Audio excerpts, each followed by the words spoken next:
Eroziya. Yəqin ki, bu sözü eşitməyən və bilməyən qadın yoxdur. Qadınlarda ən çox rast gəlinən ginekoloji problemlərdən biridir. Əslində bu, uşaqlıq boynunun sehli qişasında yaranan zədələnmə və ya iltihabi dəyişiklikdir. Amma adının sadəliyinə baxmayın. Vaxtında aşkarlanmasa, nəticələri ciddi ola bilər. Yaranma səbəbləri tez-tez dəyişən hormonal fon, doğuşlar, travmatik doğuş yolları tikişləri, cinsi yolla keçən infeksiyalar, uzunmüddətli iltihabi proseslər, cinsi partnyorun tez-tez dəyişməsi, immun defisit vəziyyət və s. ola bilər.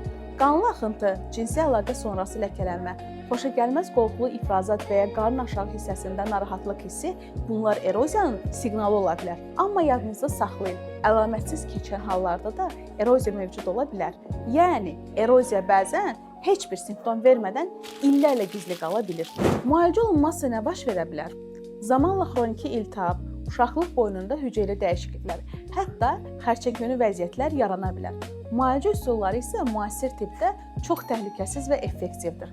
Eroziyanın ağırlıq dərəcəsindən asılı olaraq medikamentoz, şam və ya kremlərlə, krioterapiya, radiodalğa və ya lazer ablasiya kimi üsullar seçilir.